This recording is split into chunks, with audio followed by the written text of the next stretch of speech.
visto en la mesa dos experiencias, una de Perú que presentó un fondo de inversión y una de Ecuador que presentó una política de un gobierno subnacional, en este caso de la provincia de Pichincha. Creo que ambas aportan elementos bien interesantes de cómo la política pública puede ayudar sobre todo a focalizar la intervención y articular de mejor manera la actuación desde el sector público para fomentar la inclusión, tanto al nivel social como al nivel económico, ¿no? En el caso de Perú, por ejemplo, es una estrategia interesante a través de la cual desde el Ministerio de Inclusión Social se ha hecho un mapeo que ha permitido identificar dónde están sobre todo los sectores más vulnerables en cuanto a falta de acceso a servicios y a partir de ahí poder enfocarse en cuanto a inversiones, capacitación, asistencia, seguimiento en esos sectores más vulnerables que están ubicados normalmente en pequeños distritos, como les llaman en Perú, sobre todo alejados, rurales. En el caso de la política pública del gobierno provincial de Pichincha del Ecuador,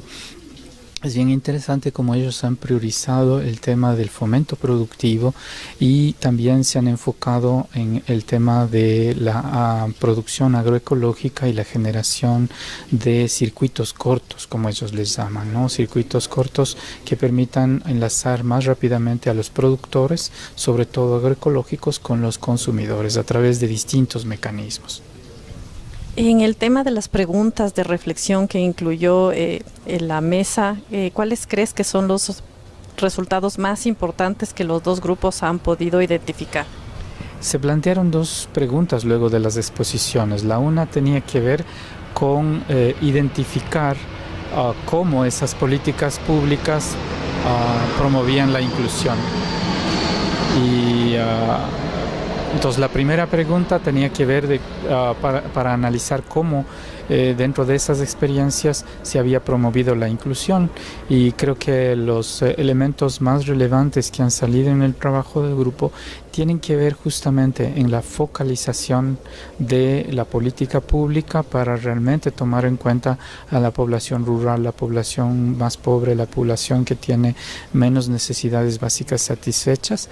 y por otro lado la articulación entre distintos niveles de gobierno y sectores, ¿no? Es decir, no es una acción aislada del gobierno nacional, sino también en articulación con el gobierno o los gobiernos subnacionales y también con los sectores, llámese agricultura, ganadería, vivienda, servicios básicos, etcétera. Y también la importancia de en un territorio determinado ser